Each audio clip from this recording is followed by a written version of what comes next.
My name is Gazelle Sharmahd, and I wish I could be there with you today in person. But unfortunately, we live in a world where terrorists are invited on red carpets and activists have to fend for their own lives. I was told it's not safe for me to travel because the Islamic regime is watching my every step, and I could be assassinated or kidnapped like my father, Jamshid Sharmahd. As I'm speaking to you, my dad Jimmy is spending his 1,384th night somewhere inside of Iran in a torture chamber as a hostage, awaiting public execution. My dad didn't live in Iran, he didn't travel to Iran, he doesn't hold an Iranian passport. Jimmy is a German-American journalist and activist, and he was kidnapped and taken to Iran by force to silence him, and with him, to silence the truth.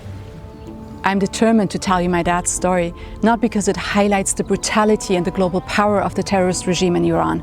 I think we all know terrorists are bad and do bad stuff, but because it exposes the supporters of the regime, our Western governments.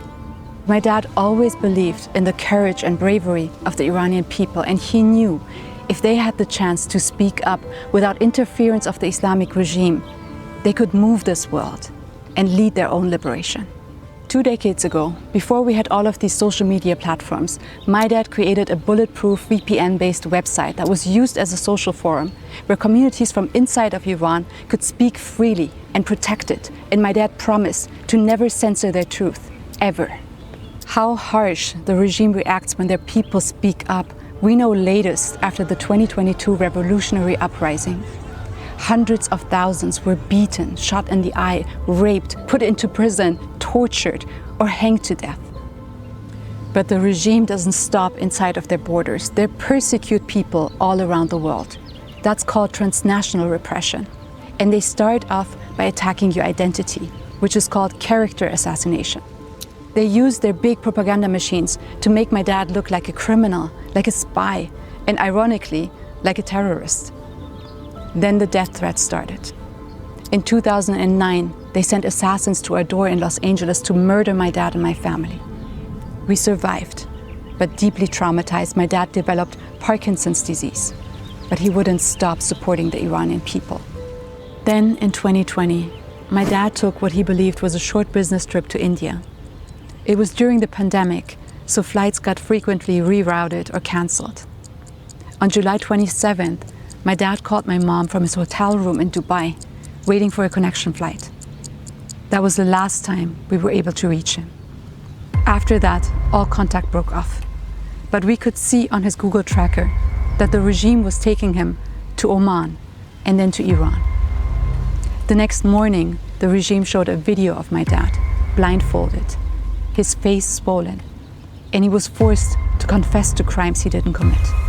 We were terrified. What would this regime do? A regime that sentenced young men to death for attending a protest, or who would murder young women for showing a strand of hair? What would they do to someone that criticized them for 16 years?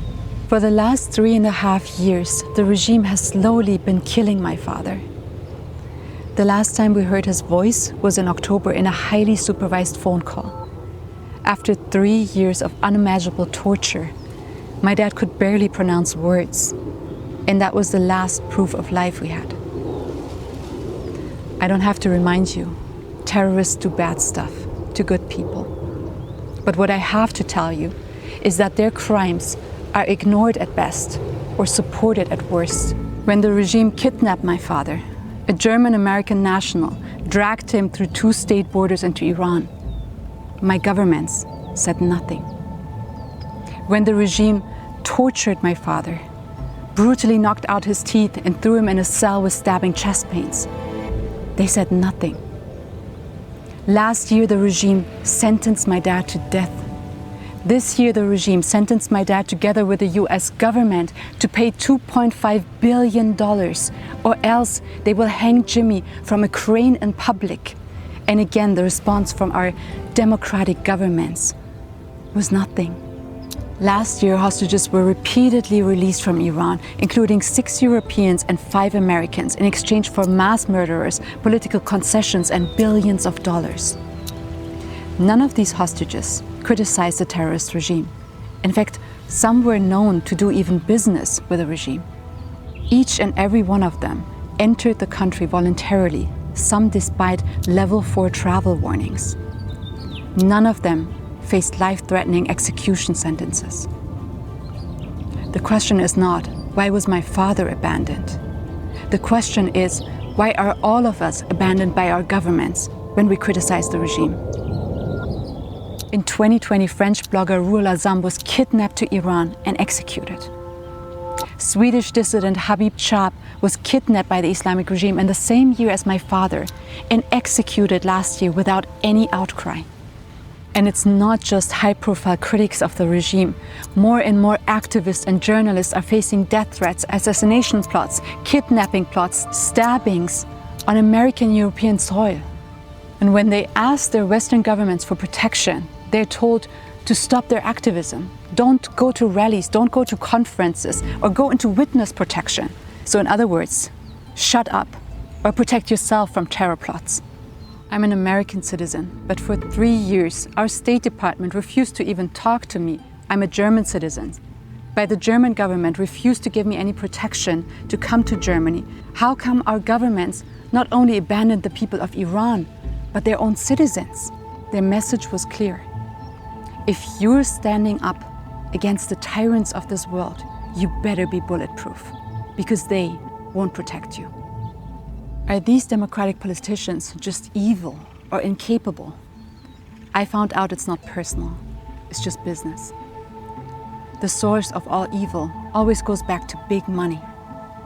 Starting in 2014, a network of Islamic regime agents infiltrated the European and American governments, think tanks, media and academia.